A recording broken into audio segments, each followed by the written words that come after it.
Сәлем, қайырлы таң достар, қалдарыңыз қалай?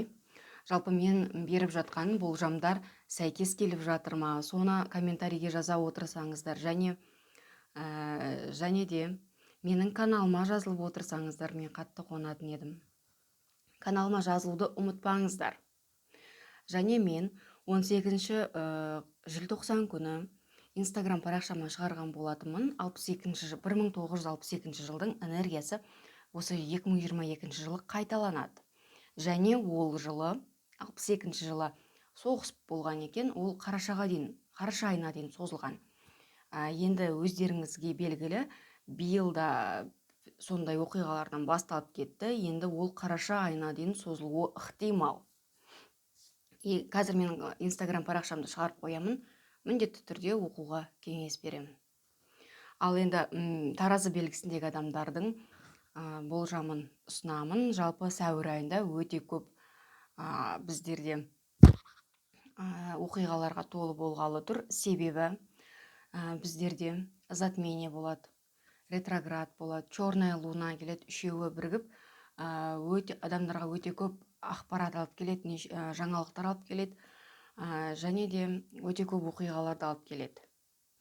Енді ол оқиғалар біреуге жақсы болуы мүмкін, біреуге енді жаман болып тиюі ықтимал. Қандай адам болса да енді әркімге әртүрлі энергиясымен келеді. Енді черная луна жалпы деген қысқаша айтып кетсем, ол адамның қорқынышын білдіреді. Адам қатты қорыққан кезде адамда негативті эмоциялар пайда болады. Енді ол әркімге әртүрлі секторға келіп тұр. Біреуіне ақша секторына, біреуіне қарым-қатынас секторына келіп тұрғандықтан енді ешкімге қорықпауға және де сабыр сақтауға шақырамын. Ашуланбаңыздар, негативті энергияларыңызды ешкімге шашпаңыздар. Жалпы 1 сәуір күні жаңа ай таразы белгісіндегі адамдарға 7-ші домға келіп тұр. Жалпы 7-ші дом күнделікті араласып жүрген адамдарды білдіреді. Мүмкін сіздің жұбайыңызда жаңалықтар болуы мүмкін. Енді жаңа ай, енді жаңалыққа толы болады. Енді 7-ші дом енді некені білдіреді, араласатын достарды білдіреді, жұмыстағы әріптестерді білдіреді, көршіні білдіреді. Егер оқитын болсаңыздар, группаласты білдіреді. Мысалы, некеге, отбасына келетін болсақ, сіздің жұбайыңызда бір жаңадан жаңалық болуы мүмкін, жұмысында жаңалықтар болуы мүмкін, немесе өзіңізде жаңадан достар пайда болуы мүмкін. Мүмкін сіздер бір жаңа ортаға түсулеріңіз ықтимал. Клиенттермен жұмыс жасасаңыздар, жаңадан клиенттер пайда болады. Егер бизнесіңіз болса, ол бизнеске жаңа серіктес, жаңа партнер табасыздар. Жалпы 7-ші дом ол конфликтный дом, ұрыс-керіс болуы мүмкін. Жолдасыңызбен, немесе досыңызбен бір конфликт, ұрыс болуы мүмкін. Сабыр сақтауға шақырамын. Жалпы ұрыспау керек. Немесе сот ісі басталуы ықтимал. 7-ші дом қарым-қатынасты білдіреді. Одан кейін некені бұзу, некеге тұру деген мағынаны да білдіреді. Бір адамдар некеге тұрады, кейбір адамдар некелерін бұзып жататын жағдайлар болады. Араласатын адамдарыңызбен конфликтный ситуация жағдай болуы ықтимал. Жалпы танитын адамдарыңызда бір жаңалықтар, өзгерістер болады деген сөз. Ал 5-ші сәуірде жалпы ең ауыр күн деп есептеледі. Себебі Марс пен Сатурн екі негативті, екі қарама-қарсы планета бірге келіп тұр. Неге қарама-қарсы? Себебі Марс адамдарды алға тартады. Өте белсенді планета. Ал Сатурн болса адамдарды тежеп қояды, немесе артқа тартатын планета. Сол себептен екеуі бір-біріне қарама-қарсы болғандықтан жарақат алу қаупі жоғары болып саналады. Сосын бұл сіздерге 5-ші домға келіп тұр екен. Ал 5-ші дом бізде шығармашылық жұмысты, өзіңіздің бизнесіңізді, баланы білдіреді, отпускты білдіреді. Енді бұл жерде қандай өзгерістер болуы мүмкін? балаңыздың айтқанымен келіспеуіңіз ықтимал. Немесе отпускке шықсаңыз, демалуға барсаңыз, бір кедергі жағдайға тап боласыз. Шығармашылық жұмыстарыңызда кедергі болуы ықтимал. Мысалы, концертке, көрмеге барамын, немесе осы көрмемді ұйымдастырамын деп ойлайтын болсаңыз, жасайтын болсаңыз, бір кедергі болуы мүмкін. Кедергі болады, немесе сол концертке бара алмай қалуыңыз ықтимал. Әрі 5-ші дом, жалпы махаббаттың секторы. Дәл осы күні, енді плюс-минус 1-2 күн бар. Жалпы 1-нен бастап 7-сіне дейін ешқандай іс бастамау керек жалпы. 5-ші дом әрі махаббаттың секторы. Кездесуге барсаңыз, жаңаға кездесіп отырған адамыңызбен ренжісіп қалуыңыз ықтимал. Немесе ол кездесуге сіз бара алмай қалуыңыз да мүмкін. 5-ші дом әрі бизнесті білдіреді. Жалпы бұл кезде Марс пен Сатурнмен бірге Венера планетасы да бірге келіп тұр екен. Жалпы Венера планетасы ақшаға жауап береді. 5-ші дом бизнеске жауап бергендіктен Венера ақша алып келеді. Мүмкін бизнесте ақшалы болуларыңыз мүмкін. Ал 9 мен 12 сәуір аралығында Юпитер мен Нептун 6-шы домға келіп тұр екен. Өздеріңіз білесіздер, жалпы 6-шы дом бізге жұмысқа және денсаулыққа жауап беретін сектор. Юпитер кез келген дүниені үлкейтеді және көбейтетін планета болғандықтан жұмыстарыңызда өте көп жұмыс болуы ықтимал. Бірақ Нептун енді анық емес планета болғандықтан жұмыстарыңызда кейбір дүниелер анық болмайды. Өз бизнесіңізді үлкейтуге, көркейтуге кірісетін боласыздар. 6-шы дом әрі денсаулықты білдіреді. Бір психологиялық проблемаға тап болуыңыз ықтимал. Көп ашуланбаңыз. 12-ші сәуір күні Меркурий 8-ші домға келіп тұр екен. Жалпы Меркурий жаңалықтың, ақпараттың, идеяның, планның, хаттың, СМС-тің планетасы. Ал 8-ші дом басқа адамдардан келетін ақшаны білдіреді.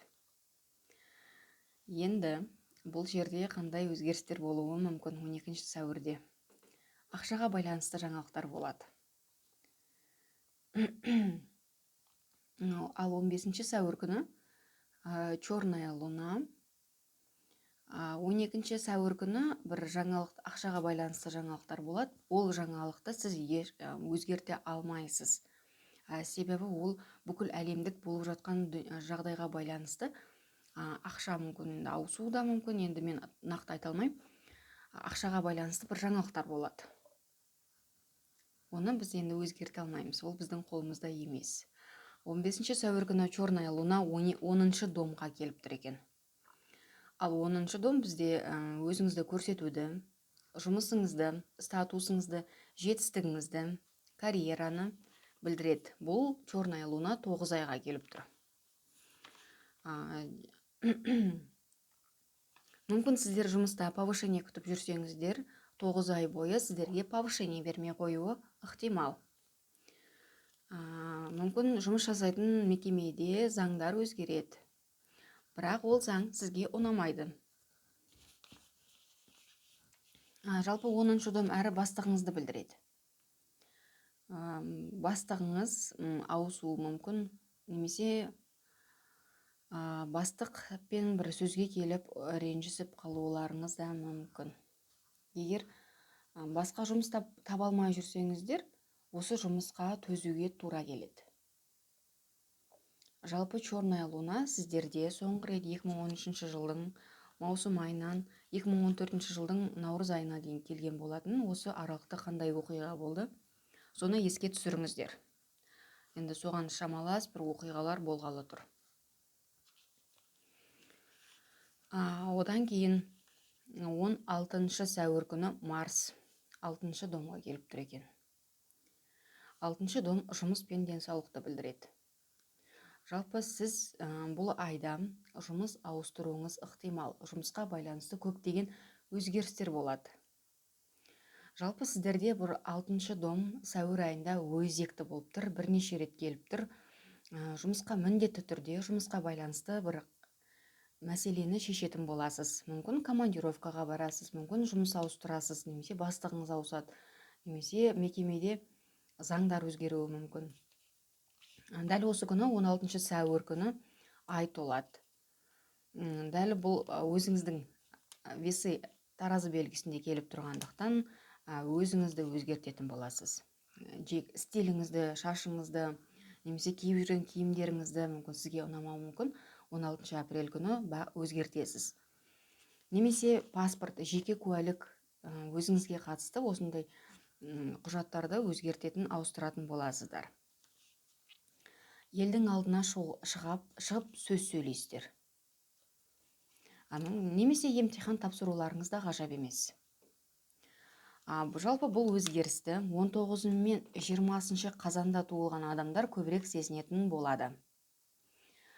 Сосын некеге қатысты шешімді шығаратын боласыздар. Ал 21 сәуір күні Солнце 8-ші домға келіп тұр. Жалпы Солнце өте жақсы энергиясы мол планета, ал 8-ші дом басқа адамдардан келетін ақшаны білдіреді. Бұл жерде Уран планетасы да бар, ал Уран планетасы аяқ асты өзгертетін планета. Аяқ асты бір ақшаға қатысты бір жаңалықтар болады өміріңізде. Ал 30 сәуір күні солнечный затмение 8-ші домға келіп тұр екен. Тағы да 8-ші домға келіп тұр сіздерде. Жалпы біреулеріңізде ақшаға, байлыққа, енді бұл жерде енді ақшаға байланысты жаңалықтар болады. Ақшаға байланысты жаңалықтар біреулеріңізге ұнайды бұл 30 сәуірде, ал біреулеріңізге ұнамайды. Біреулеріңізге кері әсерін тигізуі мүмкін.